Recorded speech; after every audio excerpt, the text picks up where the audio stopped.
Bismillahir Rahmanir Rahim. I am Dr. Muhibbullah Wazir. I welcome you to the world of the noble profession medical education, and I welcome you to the world of anatomy, which is the basis of medical education.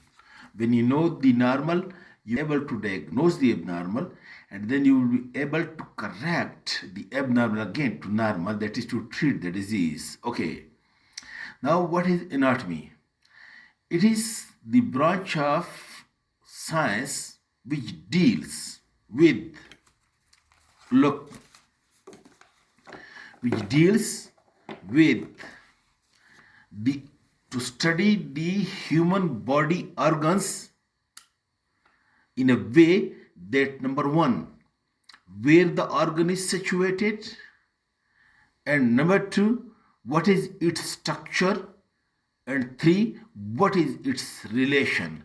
For example, you look, this is the heart, where is its lying situation, and two, what is its structure, having anterior surface, posterior surface, having four chambers, etc. This is to study the structure.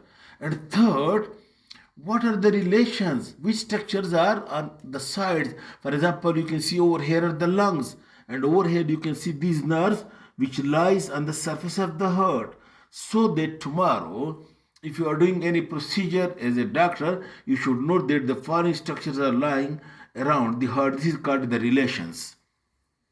So anatomy deals number one to study the situation, the structure, and the relation of the organs of the human body with the naked eye. And secondly, then you would want to know that this organ is being made up of which type of cells. Basic unit is what? You can study only with the help of microscope. So you take again this piece of that structure and see it in a microscope. And thirdly, you would then want to know that how does this organ develop in the intrauterine life, that is development. In this way, anatomy deals with this situation, relation, structure, and number two, the microscopic study of that organ, and three, the development of this organ. Combinedly, these three studies, it is being called as anatomy. Now, okay, look, anatomy is basically a Greek word, and anatome means anatome. Anatome or tamnin, it means to cut into pieces. And because the dead bodies were used to cut into pieces and the organs were then studied, that's why, because of that thing, the name anatomy is being given to this branch of science. And the English equivalent of this anatomy or anatome is dissection. Dissection again means to cut the human body into small pieces and study all the organs in that area. So, number one, we study the human body with the help of dissection, and we study the situation of the human body organs and then its structure with the help of the microscope, and then its development. So the first part, that is the situation, the relation and structure, that is also being called as gross anatomy. Look, this we also call as the subdivisions of anatomy. The subdivisions of anatomy, the first is the gross anatomy. Look, gross means naked, big structure. So the study the human body organs with the naked eye, and this we usually used to study in the old days with the help of dissection of the dead bodies. And that's why this study of, in this way, the gross anatomy can also be called as cadaveric anatomy. That's because the dead body is also called as cadaver. So you take a dead body or cadaver and dissect it with, and then study the structures. That's why that is also being called as cadaveric anatomy, or also called as gross anatomy. Okay, and this gross anatomy, so the first branch of anatomy is called as gross anatomy. And gross anatomy is also called as cadaveric anatomy because you help to study it with the help of to dissect the dead body or cadaver. Okay, you can also study the human body organs with the help of the already dissected bodies or prosected bodies. For example, you dissect the thorax region of the actual human body and preserve it, that is being dissected, and then the student study it. And then you can also study the gross anatomy with the help of these plastic models. But I think the best way is to study the gross anatomy or the human body with the help of dissection. Okay. Then the gross anatomy, to study it is usually dissected gross anatomy. It is being studied in two ways. Number one, regional wise. Regional wise means that is you study one region of the human body. For example, you take this lower limb, and in this lower limb you study all the organs, that is the bones, the muscles, the skin, the joints, the blood vessels in this whole region. And this one region is called as lower limb, another region is being called as upper limb, and then another region is called as head and neck, another region is called as thorax, and then this region is called as abdomen and pelvis.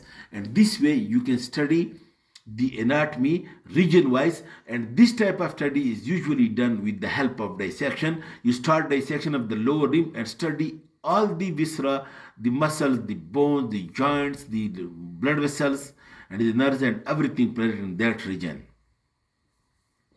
Then the second way to study the gross anatomy is systemic wise.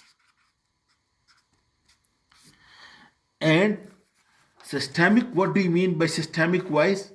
Look, the different systems of the body.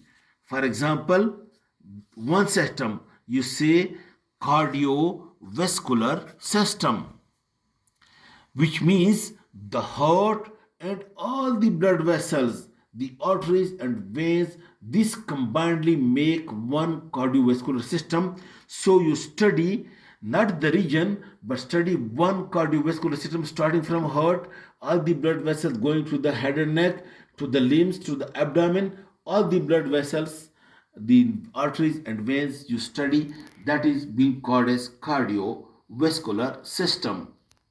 Okay, and then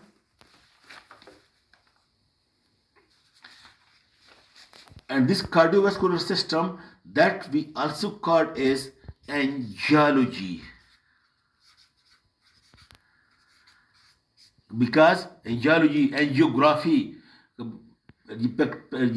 angina pectoris, that is actually all the diseases are the terms related to the blood vessels and heart that we relate to the word angina. Okay, and then the other systems are, look, respiratory system.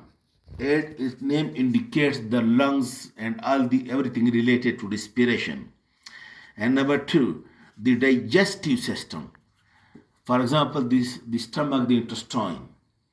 And three, the urogenital system. For example, the kidneys, the ureter, and the urinary bladder.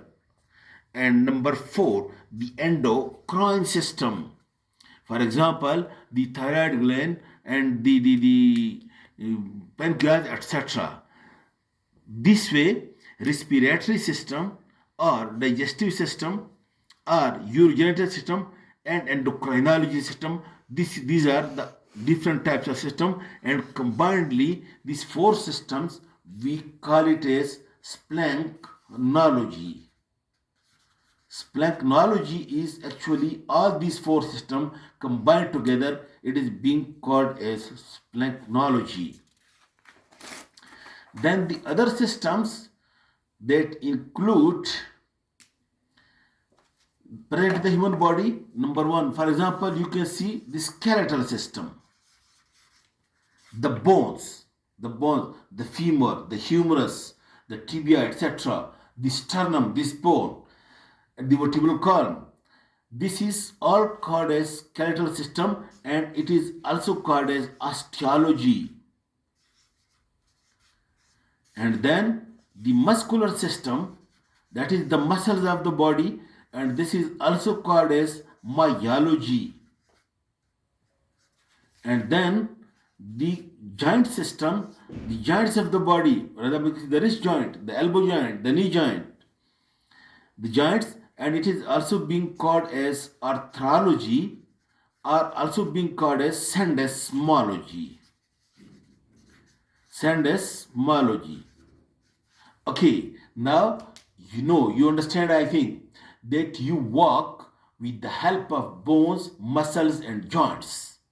And that's why these three systems combinedly is also called as locomotor system. Locomotor system then consists of these three systems, that is bones, joints, and muscles. And then another system is also, for example, you say the nervous system, which is also called as neurology, which it includes the brain and the spinal cord and the nerves. That is also being called as neurology. Okay, these are the different system part of the gross anatomy. In this way, you say the gross anatomy, either you study regional wise or you study systemic wise. Then there are other sub branches of the anatomy. Okay, for example, you say the surface anatomy. Note, surface anatomy. It is important for a doctor to know the surface presentation of the deeper lying organs. For example, the heart is lying deep, you can't see. But as a doctor, we should know that it lies between this second and fifth rib, and from the later part of the sternum to the mid-axillary line. This area over here is lying the heart. It is the surface the heart presents at this area, so that if I want to examine the heart, I will put stethoscope in this area. This is being called as surface anatomy, that is the surface presentation of the deeper organs. Or for example, you want to operate for appendix. What you do? This is umbilicus. This is anterior superior spine. You draw a line and divide it into three. And at the lateral 1/3 and medial 2/3, the point which is called as the McBurney point, you give incision at the McBurney point, you will direct reach to the appendix. That's why we know, because the appendix at the body is being represented over here at the McBurney point. This is being called as surface anatomy.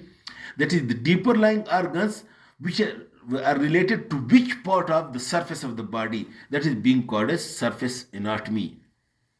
Okay, then is being called as radiographic anatomy. Radiographic anatomy is to study the human body, the deeper parts of the human body, with the help of which you can't see as such.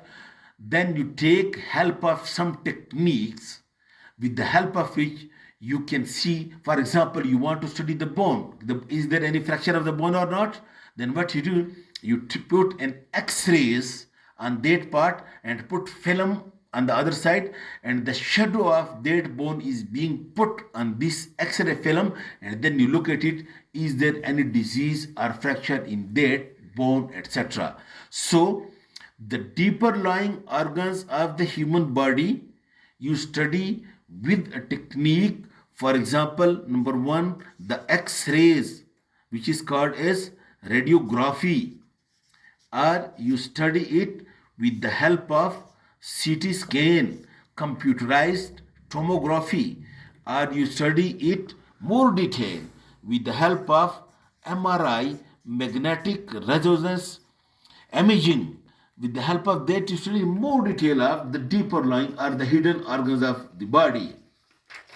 Okay, but some of the viscera which cannot be visualized with the help of normal x-rays, then what you do, you give to the patient a radio opaque material, for example the barium meal.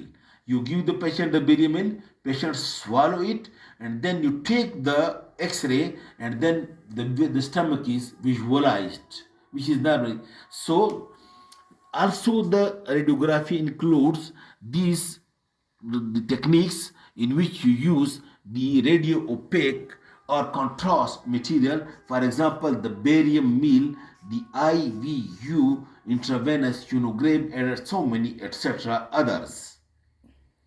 Okay, this type of study we do not usually do on the dead body, but we do on the living body for investigative purposes, to investigate the patient or to find the disease in the patient, and that's why that can also be called as living anatomy. Okay, then the other parts are, comparative anatomy. Comparative anatomy is actually the study of the compare the structure differences between the different species or between the different animals. And then the other is the physical anthropology. Physical anthropology actually means look to study the measurements in the different organs of the human body in different races and different groups of people, and in prehistoric remains if you find somewhere, and then you study the different that at that time what was, for example, the length of the mandible, the breadth of the mandible, and at this time this is called as physical anthropology. Okay, so these were all the sub branches of the gross anatomy. Okay, so in the first definition we said that we studied the situation, relation, and the relation. Secondly, we would note that this heart or this blood vessel or this trachea is being actually made up of what? What is the basic unit or the basic cell? And that we study with the help of microscope, and that second branch of anatomy is called as histology or microscopic anatomy. That is to study the organ with the help of microscope, the more minor detail. And microscope, you can use it light microscope or you can use it electron microscope. This, for example, you look at the muscle. Look, these muscles. You can see small fibers. You would have seen the meat having small fiber. One fiber is actually one cell. Now, with the naked eye, it is just fiber. But when you see it under the microscope, you would see, oh, it is not just fiber, it is one cell having the nucleus, the cytoplasm, the cell membrane, and cross striations, and so many other things which you can see in this way with the help of microscope. That is called as histology. And then the last branch of anatomy is the embryology. Look, embryology is related to the development. Look, for example, when the baby was being in the uterine, first there is fertilization, in which only two cells, male and female cell, unite with one another to form one cell, which is called a fertilized cell or a zygote. From this cell, then so many viscera are being developed. For example, the heart, the lung, the stomach. How does it develop? So in this way, embryology is being related with the development of the different organs of the human body. Number one, while the baby was in the uterus of the mother, intrauterine development before birth, that is also called as prenatal development. That is before birth, all the development in the intrauterine life. And then after birth, then also development is going on and the different organs are being developed till complete the adulthood, and that is being called as postnatal development. Embryology consists of the prenatal and postnatal development, the knowledge of that. Okay, now this developmental history, that is how development, it is being called as ontogeny, and while the evolution, which is the evolution theory, the evolution history is being called as phylogeny. Okay, this is all about the introduction of anatomy. Okay, thank you very much.